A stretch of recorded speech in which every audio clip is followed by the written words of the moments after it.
Hey everyone, and welcome to my character creation guide for Baldur's Gate 3.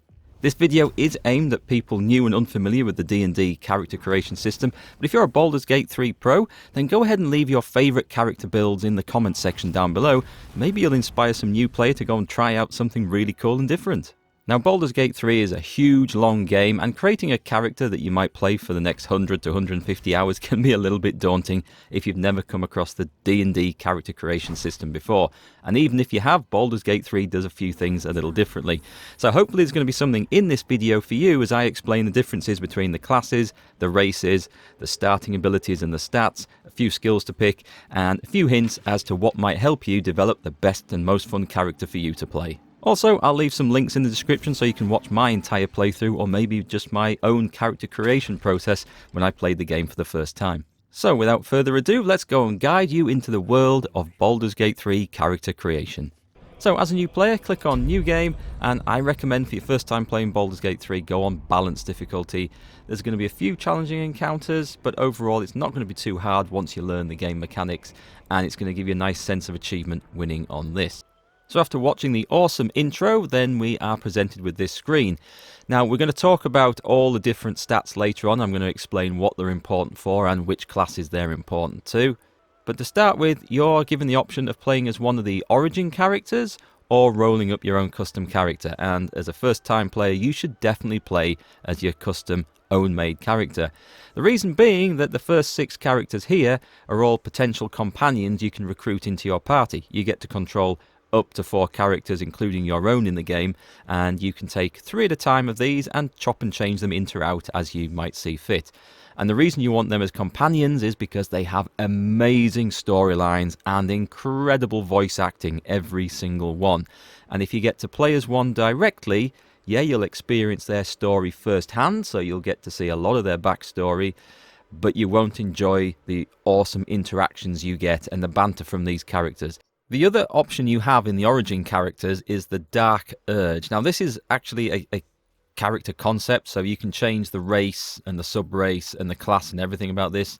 You're not stuck with playing a dragonkin as it looks like here. The Dark Urge, however, I do not recommend playing as your first time through because you get a vastly different story experience. You see, what happens with the Dark Urge is that whatever character you build has a little voice inside their head that tells you to go around murdering everyone, and worse. It's dark, as it suggests, and you will get a very different story experience, not just with what's presented to you, but how the character interacts with the world and the companions and the characters within the game. Now it's up to you whether when you play as this, if you try to resist these terrible dark urges or just let them overflow you and just immerse yourself in the murderous spirit. But I would not recommend playing this as a first time playthrough just because the story will be so different. So definitely stick with a custom character. So your first objective is to try and choose what type of character you would like to play. There's the different races and different species that you can play, but probably more important is to choose what type of character you want to play as. What role do you want in the game, and what play style do you want? Now a quick mention on your party makeup. In an ideal party you'd have someone who can heal and someone who can deal with locked doors and traps. And other than that, you've got the options of whether you want to go all magic, all range damage, all heavy fighters, whatever you want. And don't forget, you can also recruit 3 of these to fill in the gaps. So whatever type of class or profession you want to play as, it's okay to choose one and you'll be able to fill in the other party requirements with your companion characters. And even later in the game, you can recruit basically hirelings to fill in the classes even further if one of your companions perhaps isn't available for any reason. So I'll give you a quick overview of the different classes here to help you decide which role you might like to play and what you think you'll enjoy. But I do find that it helps if you have some sort of character concept in mind. Now this can be as simple as a notion of maybe playing as a noble knight who travels the realm trying to save villagers from evil monsters and villains and just performing justice upon the lands. In that case you'd want to play as a paladin. Or maybe you want to pick a favourite character from a movie like Legolas from Lord of the Rings. You'd want to play maybe as an elven ranger, a master of bow and fleet of foot.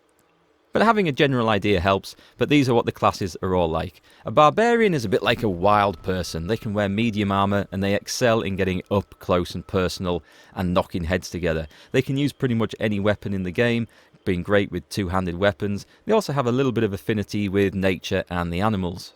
A bard is a slightly different choice of character. These are your singers and spokespeople of the group, great at telling tales and stories. They actually do make a great character for you to play, as you will be the spokesperson of the group. Bards are very charismatic, as you can see over here with their recommended stats. That makes them great at persuading people or deceiving people or just getting people to do what you want them to do. They can play music to distract a crowd, and they have a nice little bit of affinity with magic. They also make pretty good thieves as well, because you usually have quite a high dexterity, which is important for picking locks. And you can, as with all the classes here, you can multi-class as you level up, which means that you don't have to take all your levels of character in Bard. You could then change to Rogue or Fighter or Wizard or anything you like. But for the ease of your first playthrough, I would generally recommend just sticking to one class. But you can change your class and your specs throughout the game. You can respec quite easily, so it's not a problem if you want to try some different things out. But a bard is a very good choice with a nice mix of magic, and later on you can specialise them more as combat, perhaps more as ranged fighters, because they aren't the strongest of characters to go toe-to-toe with the enemy face-to-face, but they do make a fantastic all-rounder that can fill many roles. The Cleric is the healer of the party, and you can specialise into going more down the magic side of things, being a pure healer, or being quite a tough and sturdy tank with heavy armour and shield, and getting in there and knocking heads with maces and blunt weapons and things. It's very important to have a Cleric in the party, the main reason being they get this cantrip, which is basically a free spell that you can cast at any time, and this one's called Guidance, and that will give you an extra D4 roll on any ability check you have to make in the game. And I'm going to say a D4 roll, that's like rolling a 4-sided dice and adding it on to the 20-sided dice roll that your character will be making to try and pass that test. It's super useful. However, I will say that if you take Shadowheart as one of your companions, she is a very capable Cleric anyway, and will fulfill the healing role, leaving you free to maybe play as something else. Clerics aren't the most exciting or dynamic of classes to play. Even if you specialise them into war and combat, they don't get as many attacks as, say, a fighter or a paladin, but they are very, very useful to have in the party. And these are your religious warriors, your Templars, if you like, with a devotion to their god and a devotion to service as well. Perhaps not as melee-oriented as the Paladin, which we'll come on to later, but if you want to play one, then Clerics are there. Druids can fill a similar role to Clerics, but are much more nature-focused. They can wear medium armour, and they do make good healers, and they have lots of different nature spells like Thorns. If you wanted to play a class that was focused on looking after animals, or summoning animals, or shape-shifting into different animals, which can be super useful for exploring certain parts of the world, then a Druid is your choice. Now, if you want to go pure toe-to-toe melee combat, then a fighter is the choice for you. They specialise purely in fighting. Actually, you can specialise them as archers as well, in which case they'll need a slightly different layout of their stats, but we'll talk about that later. Fighters can use pretty much any weapon in the game, and are great at getting stuck in and beating people up. Also, because they are so specialised in one particular task, they get more feats as you progress throughout the game as well. And feats are like special abilities. It's very, very useful, and you can really specialise as a fighter. Monks are very interesting classes, and possibly a little bit trickier to play for a brand new player if you've never experienced this sort of gameplay before. They are melee fighters. They don't get to wear nearly as much armour or have access to as wide a variety of weapons. Think of them as martial artists. They can use very basic weapons or just get stuck in with their fists instead. They can be very agile, they can prove to be very tough, and they are good fun to play, but I would consider them a slightly more advanced class to play. So maybe not the best choice for a first time through, but if you want to go through as a kick-ass martial artist, then a monk is the choice for you. Paladins make an excellent choice, in my opinion, for a first player, and in fact, this was the first character I played through the entire game with and had loads of fun. They are primarily melee characters, they can use a huge variety of weapons and excel at using great big two-handed weapons, but they also get access to some healing magic as well, and can make a nice little backup healer and have some pretty cool spells. They're also, depending on how you decide to specialise these, you can go You can take the Oath of the Ancients, which means you're out there a bit more druidy, defending nature and working with the elements. You can go the Oath of Devotion, which is the one I took. This is where you uphold the law, protect the innocent, and fight injustice. And there's the Oath of Vengeance, where basically you're like an inquisitor going around rooting out evil, or just anyone you don't like, and hitting them on the head with a great big two-handed hammer, or any other big weapon of your choice. Now, the oaths are quite interesting. They do kind of set you into a particular playstyle, and you have to behave in a certain manner, because if you do things that aren't in line with your oath, you become an oath breaker, and you'll suffer a load of penalties. And actually that unlocks a fourth class or subclass of Paladin. The Oathbreaker gets access to different abilities and spells that a regular Paladin doesn't. A spasm grips your chest. Your strength falters. An emptiness grows within you, Paladin. Something has been lost. You have broken your oath, Paladin. At the close of day, I will be waiting for you. For a first-time player, if you're interested in melee combat mainly, Paladins are very forgiving, because you do get the healing, you get a few extra spells as well, and you can talk your way out of any situations and persuade people. It's a super, super useful class to play. They're not quite as specialised as good old fighters are, but they are very good nonetheless. Now, moving on to Rangers, and we talked about playing as Legolas earlier. Rangers can really specialise into archery, probably better than any other class in the game, apart from maybe a fighter who is a pure archer. But Rangers are great. They also have some nature affinity, a bit like Druids, and get access to some Druid spells later on. That also makes them very good at working with animals and such. And animals are a part of this game. You can have pets and summons. You can also talk to certain animals in the world, and they might give you clues or set you off on little side quests and things. Rangers aren't just pure archers though. You can choose to specialise in combat, and you can specialise as Ranger Knights, which is one of the subclasses, and that will, I think, give them access to heavy armour and make them more of a melee character. But a very, very good choice and loads of fun to play. Now, a rogue, I would say, is quite useful to have in the group, although you do get access to Astarion if you can persuade him to come and join you. He's very good. And rogues are, well, they can be lots of anything. You can specialise them as pure thieves, which makes them better at getting into locks and sneaking around. You can specialise as an assassin, which makes them extremely dangerous, especially when opening combat from an ambush position. Or you can even delve into a little bit of magic and become a shadowcaster. But a rogue will serve you very well. You can pick pockets with them. There is a risk you will get caught and get into trouble, but you can if you want. You can open locks, get through doors, detect traps better than other characters. They are very versatile, and they also get a sneak attack, and this works with both ranged weapons and hand-to-hand weapons, although I think the hand-to-hand weapons have to be light and finesse weapons. Finesse means that you attack using your dexterity, as in things like rapiers and daggers, where you're trying to go for a weak point on the enemy's armour, rather than a great big two-handed sword where you're just using your strength to try and bludgeon your way through their defences. And sneak attacks do a load of extra damage, especially when your rogue gets to higher level. They become extremely, extremely dangerous. And the sneak attacks are usually quite easy to get off, because it just requires one of your other party members to be adjacent to the target. You don't have to be in stealth, that works as well, but just having a party member adjacent to your target will give you the ability most of the time to get a sneak attack off, and that damage can rack up. So these are super versatile classes to play. Can be a little bit squishier as they only have access to light armour at the start of the game. You can take medium, but with a high dexterity, which also helps them dodge blows and missiles, they can hold their own pretty well, and rogues are excellent. Now, sorcerers are one of the options for playing a magic class in this. They do delve in magic. They're a bit more specialised than wizards, but sorcerers can play around with their magic spells and blast things off. And the way spells work in this game is that a magic class will typically have what they call spell slots, and this will determine how many big spells you can cast before you need to have a long rest, i.e. camp overnight. You also get cantrips, which are generally weaker spells, but you can cast these at any time, and there's no real limit to them. So they're very useful. But your bigger spells, and you'll get more as you level up, you have to try and choose the right time to use those in combat and save them for bigger encounters rather than just blasting them off willy-nilly. But you can more or less go and rest at any time at most points during the game and recharge if you need to.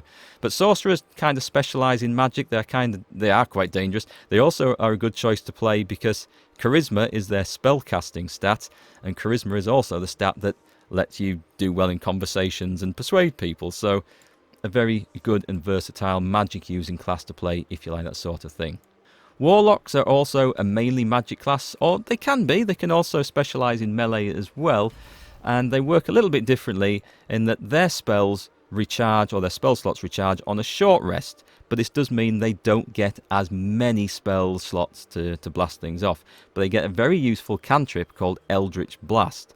This, if you've seen any videos, is something that people have a ton of fun with, because when you level this one up, it's something that you can knock enemies off ledges and walls with to their deaths, and it's hilarious and it's loads of fun, and because it's a cantrip you can cast it all the time and there's no limit to it, so you can have a load of fun with that. Warlocks also generally have some sort of dark pact with a demon, and how you decide to play that out and how you decide to choose, well, that could take you down some different paths. And then we come to the wizard, and wizards are absolutely great. They don't necessarily specialise in one particular type of magic, unlike warlocks and maybe sorcerers, but what they do is have a really wide array of spells that you can choose from. But having a load of spells up your sleeve can get you out of lots of tricky situations, and wizards are just the class to go for. They're loads of fun, they get access to some good cantrips and some great spells, and you'll have a load of fun if you're into magic playing as a wizard, I can guarantee that. So I hope you guys are finding this video really useful so far, and if that's the case then please do hit that like and subscribe button underneath.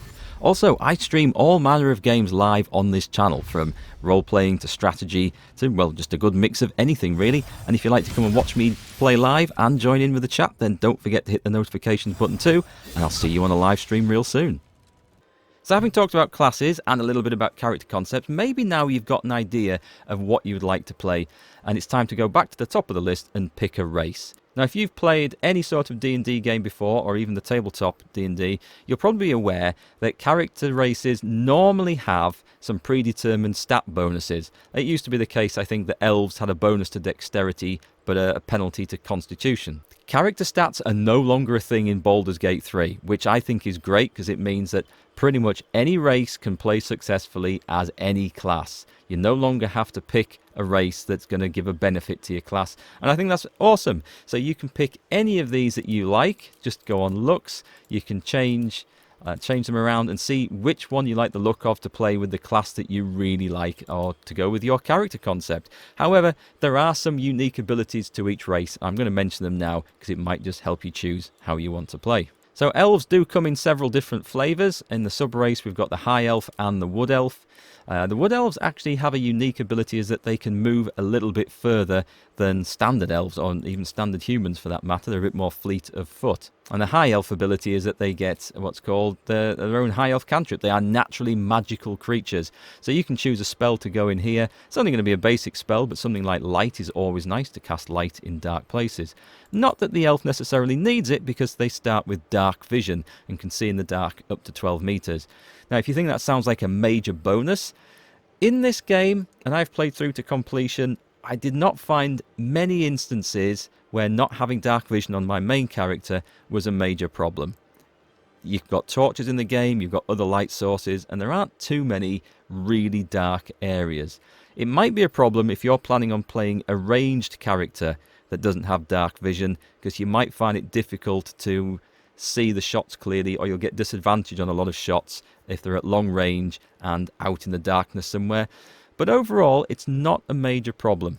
Now, elves also have access to some different weapon proficiencies. So when we looked at the different classes, like warrior and barbarian, fighters and that, fighters get access to pretty much every weapon in the game, but wizards do not. They get access to staffs, and I think it says down here some very light weapons and pretty much no armor. Well, if you picked an elven wizard, they now get access to long swords, short swords, and longbows as well. Longbow's been a particularly useful one if you want to pick a rogue, because rogues don't normally get access to longbows. But overall, and there's some other races that get some flavor weapon proficiencies as well, I wouldn't worry too much about this. It's not the huge advantage that you think it is, because if you're going to play a class that doesn't normally have access to those weapons, but you pick a race which would give it access to those weapons typically aren't that useful. So I'll give you an example of this. If I played as a human wizard, because of the human's ability called Civil Militia, where they've had training in their upbringing with spears, pikes and halberds and glaives, you'd think, aha, okay, as a wizard, I can now use a pike or a halberd, which is a big, like, two-handed polearm, to do loads of damage. Well, no, because your stats and your abilities aren't going to be very suitable for attacking with those sort of weapons. So it's maybe not as advantageous as it sounds to pick these. We'll talk about the humans more in a minute, because there is one exception to this. But generally, you can then get some different weapon proficiencies that your class might not allow. So have a read through these and see what you think. But one of the best things about the elf race is that they have advantage on saving throws against being charmed, and magic can't put you to sleep. There is a sleep spell in the game. There's lots of charm spells or similar things in the game. However, I didn't find enemies used any of them on me very often when I played, and that was at standard difficulty. It might be different at the harder difficulty levels, but for all that ability sounds amazing, it's not the most important thing in the game. But I will say that playing as an elf is a good choice for any of the different classes, and you can't go too far wrong with it. The tieflings are quite different to me, because when I started playing D&D, these weren't a playable class, at least in none of the video games I've played until more recent years. They also get dark vision, and they have something called hellish resistance, which is kind of nice because it does give them fire damage resistance, and there's a lot of things in the game that will like to set you on fire. You've also got some sub-races with the tieflings that give you different cantrips that you start the game with. So it's more or less for flavour. It's not going to make a huge difference to your playthrough, but have a check through, and if you like the idea of playing one of these guys, well, go for it. Moving on to the drow, I like to think of these as underground elves, which is probably the best way to describe them, but I dare say there's some people who are really into D&D lore are probably tearing their hair out at hearing me describe them just as that. They're kind of similar to the other elves, but they start with the Dancing Lights cantrip, which any class, you don't have to be a magic user to cast this, any class as a drow will be able to cast this. It just illuminates an area. It might be useful for the rest of the party, but drows can actually see in the dark up to 24 metres. That's even better. Other than that, they are similar to elves with the Fey ancestry, and they do get some different weapon proficiencies. Again, don't really pick things based on the weapon proficiencies. I don't think it's going to be a huge difference to the game. A couple of different sub-races, which is just a little bit for flavour and appearance. But a drow, good choice for pretty much most classes. Now, moving on to humans. Humans are ubiquitous across the D&D world. They are pretty much your bog standard, average, anything really. But they are quite good in some respects, in that they get human versatility, which allows them to be proficient in an extra skill. We'll talk about skills later on when we come down to abilities. This just makes you better, slightly better in one particular skill that you select. And also an interesting thing here is that your carrying capacity is increased by 25%. Which is nice, but with 4 players or 4 characters in your party, you are unlikely to run out of carrying capacity because you can spread all your items amongst the different members of the party. So it's an odd one. I don't know why humans are considered stronger than maybe dwarves or half-orcs, but in here they are for some reason. It seems a bit of an odd addition, but hey, it's not to be sniffed at. Now, they also get this civil militia thing, which I've mentioned before, which gives them extra weapon proficiencies with polearms, and in this case, with light armour and shields. And it's actually with the light armour and shields that is more interesting, because this allows you, even as, say, if you picked a wizard, which wouldn't give you access to shields normally, if you play as a human wizard, you can equip a shield in your offhand, and still carry a staff in your other hand to give you the benefits that might give you from its stats. So the shield will give you an instant +2 on your armour bonus, which is pretty big as a wizard who can't wear armour normally. And that's actually quite useful, so a human wizard isn't a bad choice. So moving on to Githyanki, these are a new race for me altogether, and I kind of think of them as D&D Grinches, so they look kind of strange. They make naturally good warriors because of their abilities that they've got, and that is very much their race. They are a warlike race. So they gain proficiency in skills of a chosen ability, so you will be better with a subset of skills, again, which we'll talk on later on. Slightly better, it's not massive. They get the Mage Hand cantrip, which is good. It's basically like It summons a movable hand which can go and activate things at a distance. You'll find that quite useful in certain situations. And they also get some armor proficiencies there and proficiency with swords as well. So again, it's another way of getting proficiency and access to weapons that you wouldn't normally have. And by the way, when I mention proficiency in weapons, you can equip weapons your character is not proficient in, but you will get a penalty to hitting and damage with them. So moving on to dwarfs, or dwarves, depending on how you like to pronounce it. Dwarves, I think, get stiffed a little bit in Baldur's Gate 3 because they are naturally strong, sturdy things in all the rest of the D&D realm, but they don't get any particular racial bonuses here. They are resilient to poison, which is quite nice, but there's other classes that can get this as well. They do have some dark vision, and they get proficiencies in battle axes and warhammers. Other than that, I don't see that there's any great reason to take a dwarf over any of the other races. And there's something very important to mention right here now. Dwarves, halflings and gnomes are classed as small races. They're a bit shorter than their brethren. And that means, for some reason, they move at a slower pace. They don't move quite as fast in combat, in the turn-based combat, as their taller friends will. And if you're playing a melee character like a warrior or a paladin or maybe a cleric, if you go melee cleric, then you'll find that 1.5 meters per turn might be enough just to keep you out of combat or be a little bit awkward or mean you don't have enough movement to walk around a pool of fire or a pool of poison to get to the target and hit them. So I find that if you want to play any sort of melee character, go for one of the tall races and you'll probably enjoy it more. Half-elf is a character of mixed parentage, elf and human. And actually, I think they have probably better benefits than going as a human because they inherit all their elven traits as well. That is, if you pick, as one of the parents being a high elf, you can also pick the wood elf to get some of the traits of that, in which case you get a bit more movement.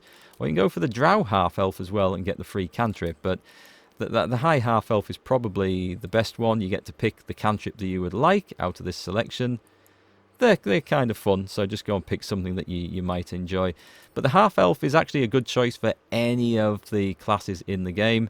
You've got the civil militia training just like the humans have, so that'll give you proficiency with light armor and shields and polearms as well. Remember that shields benefit I mentioned? Yeah, it's there. But you also get a little bit of dark vision, and you also get the Fey Ancestry to give you a bit of help on spells that might try and put your character to sleep or charm you. So overall, I think a better choice than a human just for the starting abilities.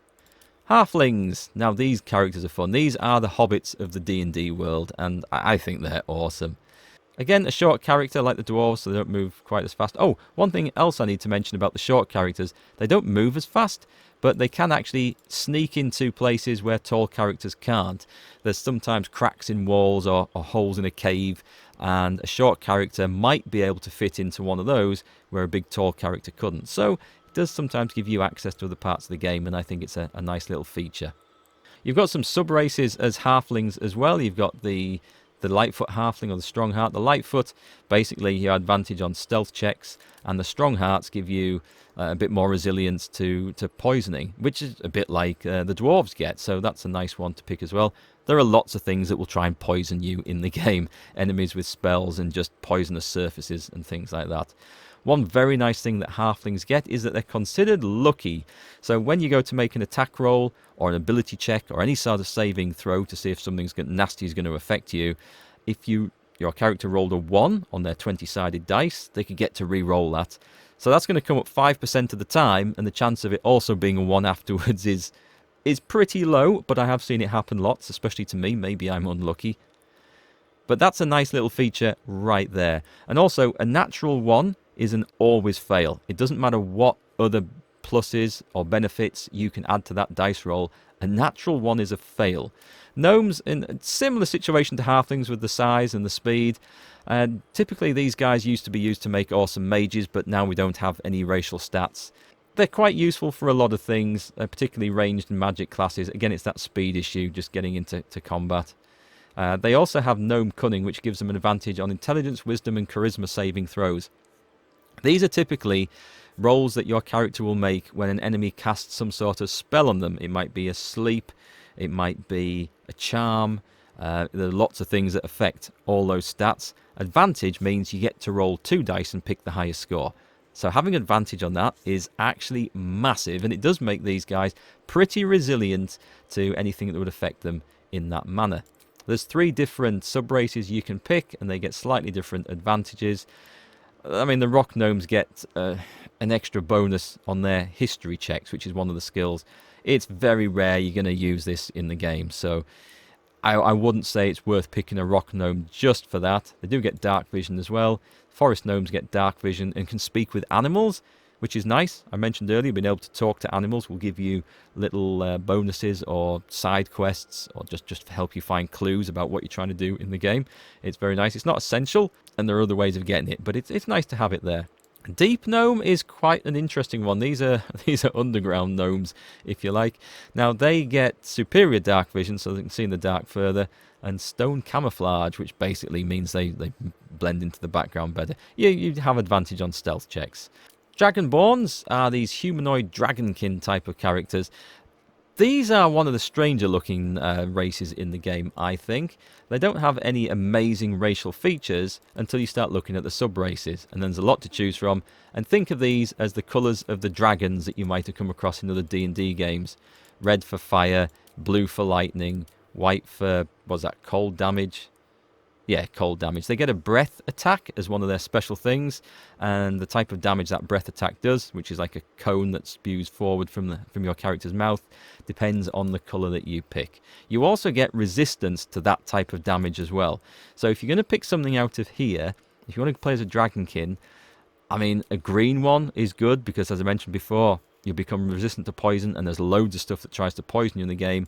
Or red for fire, because fire is everywhere, and you often end up getting blown up by lots of things. So fire resistance, poison resistance, there's all sorts of cool things in there as well. Have a look through, pick the one that you think you like the best. You can customize the appearances of all these characters, by the way. Just go to edit character, and you can change exactly how they look, and that's the same for all the different races. You can pick exactly what you would like. Now finally we come to the half-orc. These are one of my favourite characters, and the reason being they are excellent at being barbarians or fighters, simply because of one ability they get down here. Savage attacks. When you land a critical hit with a melee weapon attack, you deal an extra dice of weapon damage. And that can be a whole lot of extra damage.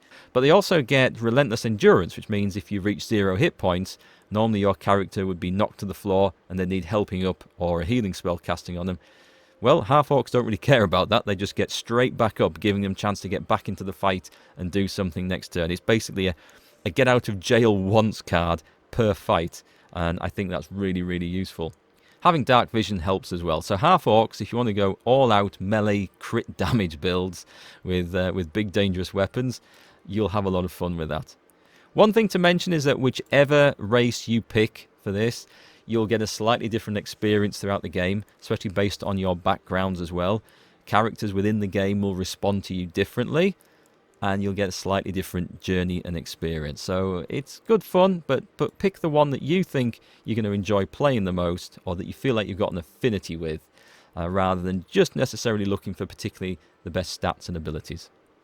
So now we move down to the background, and this is a really cool part of the game that I like. It's not just about giving your character a little bit of flavour. Each of these backgrounds comes with a couple of skills that they become proficient in, and which is really useful. And so you can use this to pick up some extra skills, which we'll talk about in a minute, that will add to your character that you think you're going to use an awful lot. But more importantly than that, you can use this to try and basically blend in with the way you want to play your character. And I'll give you an example of this. When I played my first character, I played a Paladin, a great big strong guy with massive side whiskers, and I chose the Oath of Devotion because I wanted him to go around the world protecting the innocent. At least this was his character background as I saw him anyway. So when it came to his background in here, something that would typically be thought of as fitting for a Paladin might be a soldier. He used to be a soldier and decided to, serve his god and take up a higher role in life. Or perhaps he was a noble born into the knighthood or whatever you call it. And that would give him history and persuasion because he's educated. Persuasion's a very useful skill, by the way. Soldier would give him athletics and intimidation. But I didn't pick those. I was reading through and I read folk hero, Now, the background is you're a champion of the common people, challenging tyrants and monsters to protect the helpless. And I instantly thought, that sounds like what I want to be, or what my paladin would have been. Skills are animal handling and survival, which I'll tell you now are not something I would ever have picked for the paladin. However, which background you pick will determine what actions you get rewarded for in the game. So I picked folk hero, which meant that any time I did an action in the game which filled this description, i.e. helping the common people, challenging tyrants and monsters, etc., etc., saving innocents, this triggered a thing called inspiration. Now, inspiration is great, and it does apply to each character in the party as well. So if you do things that trigger their backgrounds, you'll get what's called an inspiration dice. This is really useful because you can have up to 4 of these in stock, if you like, and it gives you a free reroll on any ability check in the game. So let's say, for example, I'd been going around helping an innocent farmer fight off some wolves or something, and I completed the quest. I'd be inspired for it. And then I tried to come to persuade someone to lend some food to the farmer's family because they're starving, and I failed the roll on that. I could use one of those inspiration points to re-roll that check, and it might be successful next time. And when you're doing really critical things that are very important and really matter in the game, having that inspiration dice is super useful. So basically my point is, when you're picking a background, read what it says, read the description, and pick something that thinks, yeah, I want to play like that in the game. So another character I played in multiplayer was based on Terry Pratchett's We Free Men. If you've read Terry Pratchett's Discworld series, he has a race of characters in there, 6-inch high, Scottish psychotic smurfs, basically. So I created one as a deep gnome barbarian here, and I picked the urchin background, which basically is, after surviving a poor and bleak childhood, you know how to make the most out of very little. Using your street smarts bolsters your spirit for the journey ahead. You get skills in sleight of hand, which is pickpocketing, and stealth, sneaking around. Which means when I completed tasks and quests which are based around this sort of background, I got inspired. And because I was going around trying to steal from anybody, start fights and all sorts of things, and get into places I shouldn't be, I was inspired the whole time. So definitely read the descriptions, and if you think any of these fits in with how you see yourself playing the game, then go for that. The skills are just like a nice little bonus, but you'll enjoy the game, I think, a lot more playing in character like that. And then we come to the final column down here, abilities. These are your character stats and the skills that you start with. And a lot of people don't realise that you can actually change these and spend them how you want. And I'm going to describe a couple of different options that you can go through to do that here. So first off, we're going to clear everything and get that down to nothing. And we're going to take these out as well, just to make sure it's completely empty. So you remember earlier I said when you picked a race, you no longer got any racial bonuses? Well, what they've done is basically every race now gets to assign a free +2 to 1 stat and a +1 to 1 stat. But first off, what do these stats actually do? Well, strength should be fairly obvious. You can mouse over any of these. It does give you a description. But strength is used when making a melee attack to see first if you hit and then how much damage you do afterwards. It's also used for throwing things, whether you're strong enough to pick certain things up. It affects your carrying capacity, and athletic things like pushing and shoving and being able to jump long distances. Most useful for like warriors, barbarians and paladins, possibly clerics, but we'll go through those in a moment. Dexterity, this is important for several reasons actually. Dexterity is how nimble you are, if you like, and also how good you are with ranged weapons like bows. Again, with a ranged weapon, it will affect your ability to hit and then how much damage you do. It's also used for some melee weapons called finesse weapons, which are like usually lighter melee weapons like rapiers and daggers, and your character will automatically use the dexterity if it's higher than their strength when determining if they hit an enemy when using those weapons. Dexterity also determines your initiative to some extent, and it also adds to your armor class as well. So really high dexterity means you're very good at dodging blows and missiles and things, and it'll add to your armor effectively. Which can sometimes mean a lightly armored character with a really high dexterity has a better chance of not being hit than a heavily armored character. Also, when you're wearing heavy armor, you can only add so much dexterity bonus. In some cases, it's none at all. So this does determine to some extent how you want to spend your stats, and we'll discuss this later. Constitution is a good one for all characters because it determines their maximum amount of hit points and health that they have, and it's also their resistance to things like poisons and diseases and stuff like that. Intelligence is one of the key stats for wizards, and that will determine their spellcasting ability and how hard it is for enemies to resist their spells. It's different for different classes, so it's not for all spells necessarily. Wisdom is kind of similar to intelligence, but it affects spellcasting for different classes. I think it's clerics, rangers and druids. And charisma does affect spellcasting for bards and warlocks and sorcerers, I think. But also, really importantly, it also affects how personable your character is and how easily they can persuade or deceive or intimidate people as well. Now, the way the stats work, they can go anything up to 18 normally. You can't assign more than 15 to start with at the beginning of the game, but you can level these up as you go through. And the higher they are, the more benefit they will give you to your dice rolls. However, it's important to notice that let's set everything to 10 to start with, because at this point, you get neither a penalty nor a plus to any dice roll your character makes based on that stat. Anything below 10 is going to have a negative. And there are some times where you can think, well, okay, I'll be really weak in one stat to be strong in another. That's one possibility.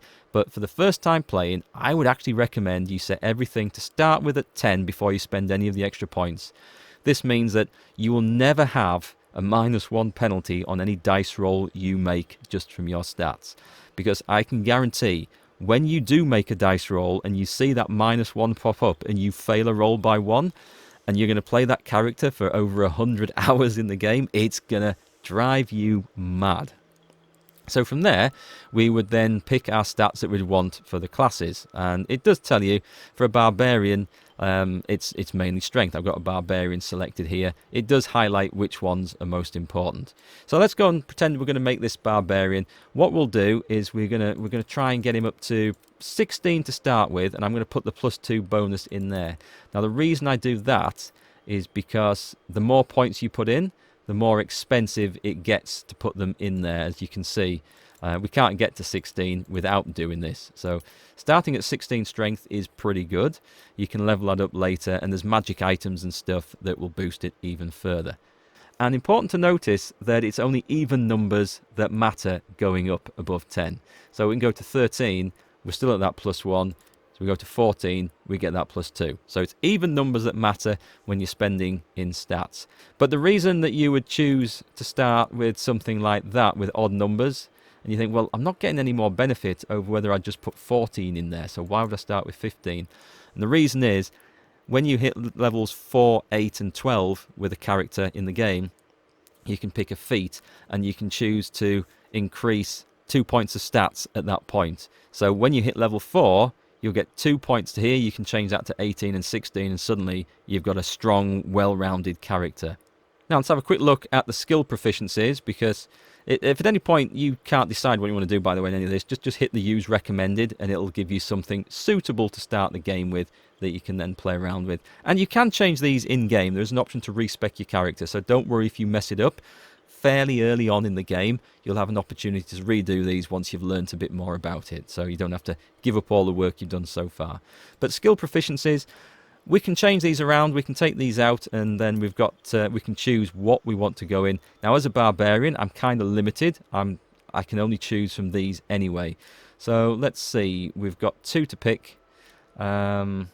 Athletics is kind of useful, because if we're shoving and pushing and wanting to push people off edges, which is a very valid tactic in the game, athletics is great. It'll let me pick one in nature if I want, which will get rid of that penalty for me. Perception, perception would be really good. Intimidation would be quite good, but as intimidation works off charisma, which we don't have a lot of anyway, I wouldn't say that's particularly useful. Perception might be better. This gives you a +3 roll on spotting traps, secret buttons, secret doors, all sorts of useful stuff. So we can pick things like that. But the different skills, other than the ones I've mentioned as we go down, acrobatics is about keeping your balance and landing on your feet, and helps you resist being shoved. I've not found that overly useful over athletics, but some characters will only have a choice of that and not athletics. Sleight of hand is basically picking locks and pockets and disarming traps, which is very good. If you have a rogue, they can do those jobs for you. Don't worry about it being on every single character. Stealth, again, not every character is going to be stealthy, but it's useful for a rogue. Arcana is for recognizing magic and working out enchanted items and magical puzzles. If you don't have this on your main character, you'll probably have another party member in the group who can do this. Same with all these skills, by the way. History is probably the least important one. This brings up details of the past in conversation options and helps you recognize certain things. I don't think there's anything in the game that you're going to miss too much by failing history checks. Investigation, like history, doesn't come into use an awful lot. Nature's quite useful for recognizing plants and animals, but again, unless you've got a nature-focused character, don't worry about it.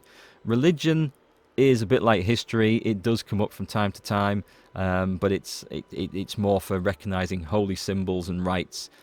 And there's one or two instances where that is very useful, but as I say, you can have a cleric in the party as a non-player character, and they are quite good at that anyway. Animal handling, surprisingly, isn't talking to animals, but that comes from a spell, but this is useful for calming them down, and there are a few instances where that is definitely useful. Insight is always quite useful for detecting lies and conversation options. It's a nice one to have. Medicine, not so much. That's not something that you really need to worry about. I don't think. It's not like it helps you an awful lot with healing or anything. Survival's quite useful. Not so much for tracking prey as it describes here, but more for spotting things that are buried, and there's a whole lot of buried treasure in the game.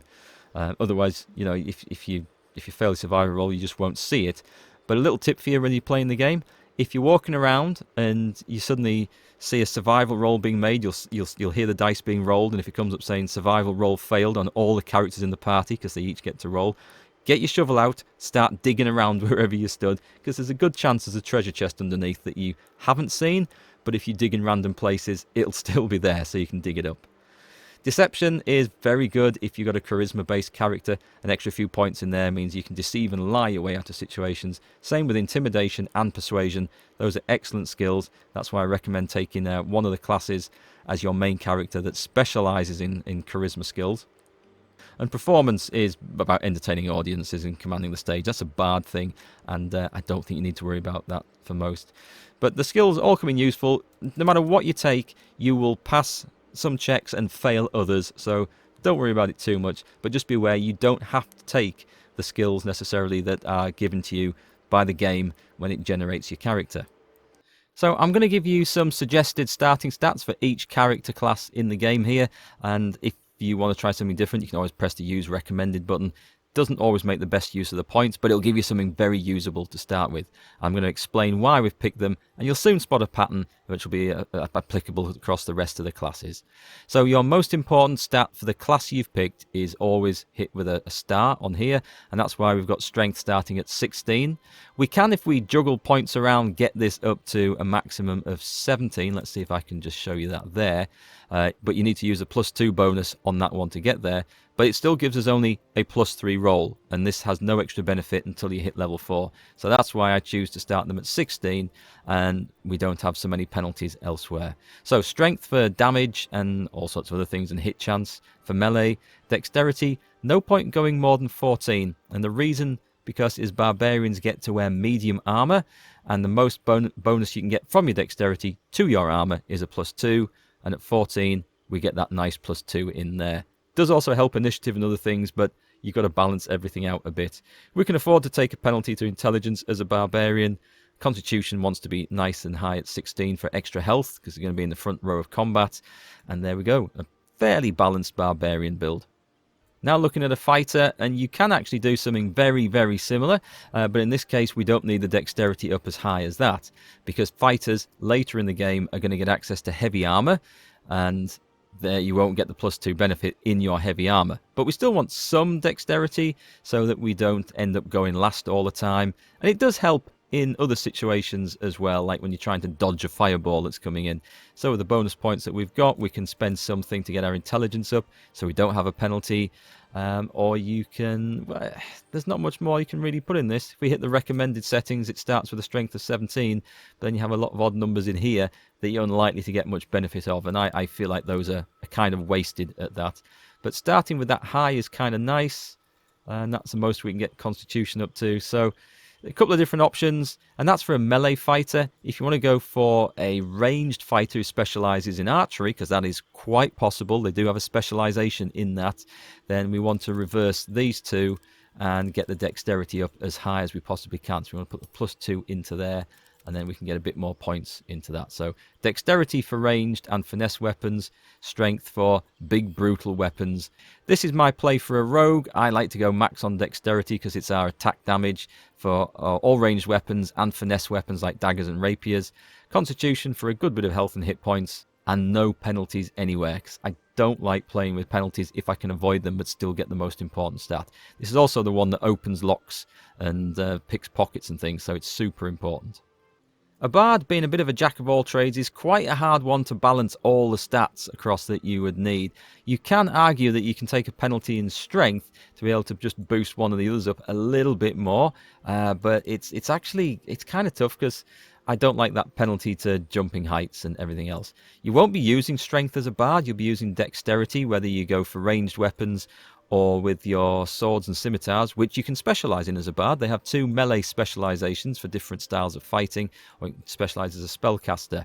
But it's charisma that is the spellcasting stat, and it's also the stat that helps you persuade people and intimidate people, so definitely important to get this up nice and high. Monks are another sort of hybrid class, and this is what the game recommends. I wouldn't probably change an awful lot from that, because a tiny bit of strength does come in helpful occasionally. Dexterity is the key class. That's all their combats revolve around. That's the best one to go for, so getting that up high is really nice. Constitution, so you've still got the health as well. If you can get these up higher, it can be useful for saving throws. The game recommends a high wisdom saving throw for that. I would probably argue it's not as important as just getting them all nice and level, but it's up to you. Maybe the game knows better than I do. You're going to end up with a point left over at this, so just put it into whatever you want and see if you can level something up later. I don't normally like taking penalties on strength, but for a sorcerer and maybe wizards, I would accept it. Spellcasting ability for sorcerers is charisma, so we'll get that nice and high, and we'll get the dexterity as high as we can as well, because that's going to boost the armor class, and it is purely for the armor class. And initiative, so you get to go earlier in combat as well. Constitution is possibly...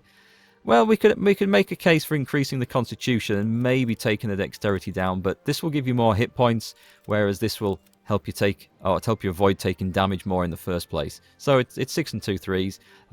Either will work quite well. The Cleric is another one of those classes that really require 3 good stats, and it's hard to make them balance. Wisdom is the spellcasting stat and super important. But then if you're going for a melee Cleric that likes to get involved in face-to-face combat, then you want to try and keep the strength high, but you also kind of need to keep the Constitution high, so they've got those hit points as well. So some sort of trade-off here can be useful. Alternatively, you can drop the strength and try and go for a melee Cleric instead. This will also add to the armor bonus unless you pick one of the Cleric subclasses that allows you to use heavy armor, or Cleric styles that allows you to use heavy armor, in which case that will be wasted, so we'll drop that down at 12 and possibly put that on. But you can go for the ranged Cleric, which allows them to use ranged weapons instead. But overall, I think the melee Cleric's probably the better one. You've got some options to play with here, and it's kind of a tough choice whichever you go for, trying to balance this out. But they are an all-rounder, and so the stats have to reflect that. If you are thinking of going for a more melee-focused Cleric, then you're probably better off playing a Paladin anyway. And again, it's a class that does require several stats to be high. You need Strength nice and high for the melee combat. You need Constitution nice and high for the health and hit points. And you kind of need Charisma as well, because this is a Paladin spellcasting thing. But also, if you're playing a Paladin, you're going to be persuading people and maybe deceiving and intimidating people as well. And this helps. So it's really hard to try and balance all this. Using the game's recommended settings gives you a healthy penalty to intelligence, which you can definitely get away with, but I wouldn't run the Constitution down here. This is a bit too low for me. I'd want the extra health. But again, it's trying to balance things. So the Warlock is another one. Again, you can either just focus purely on the spell casting things, but you can also actually become a melee Warlock, and they do get to wear medium armor if you go down that path. So medium armor, again, we've got the dexterity locked in at 14 to get the maximum bonus. We're sacrificing strength on this because we will be using finesse blades if we go down there, and you want the charisma nice and high. That is the spell casting stat, and when you hit level 4 and get that feat, you want to boost that as well up to 18 or maybe more. Again, it's another one that's a little bit hard to sort of balance overall. We can drop points out of intellect to try and get some benefit, or if you wanted no penalty to the strength, you can run an intellect 10. A couple of different options there. For the Druid, I'd recommend just running the base recommended settings. You've got the dexterity at 14, purely for the medium armor that you'll get to wear to get the benefit from that. And as a Druid, you're going to be spell casting mostly, or in animal forms, which have their own set of stats and health and hit points and damage that they do. So it's a bit of a different class, but the game's base recommended settings should see you fine. If you're playing as a ranger and using ranged weapons, then run the stats as you see here. Dexterity being the key one, which also is going to help your armor class as well as affect your ranged hit chance and damage. You still want a decent number of hit points with your constitution, because even if you're going as a ranged ranger, you can still switch it up and get the swords out from time to time and do damage with those as well. So important. And if you're focusing on this, you'd probably want to use finesse weapons. That's the lighter weapons. They're marked as finesse when you see them, and that means they'll use your dexterity to hit and do damage with. The spell casting stat for rangers is wisdom, but most of the ranger spells will only target themselves or friendly targets anyway, and so those targets won't be resisting, and so you don't really need a really high spell attack for that. If you want to go for a melee ranger instead, then don't forget to switch around the strength and dexterity stats, and you'll need to just click on the +2 column to do that, to get the points up where you need them to be. And finally, we come to the wizard. This time, intelligence is the main spellcasting stat, so get that as high as it can go. I've sacrificed a point in constitution. You could switch that around if you wanted to get an extra point there. You'll still get the +3 bonus here. You just won't make it quite as easy to get this up to 18 when you get your first feat, but you can always respec, as I've said. The game recommends something different, but I like to put a lot in dexterity here and get this as high as I can throughout the game, because it'll give you the biggest bonus to your armor class and just make it a bit more difficult for enemies to hit you. The recommended settings, these will work as well, but I like to see that dexterity higher myself. Now, hopefully you've got all the information you need to go out there and create an awesome character and dive into the world of Baldur's Gate 3 and have a whole load of fun and your own unique adventure. But if you've got any questions, then please do ask them in the comments down below and I'll do my best to answer them. And also, why not hit that like and subscribe and come and join me for some live streams as well, as we try out all sorts of new games on the channel. So thanks for watching everyone, and hopefully I'll see you soon on the next one.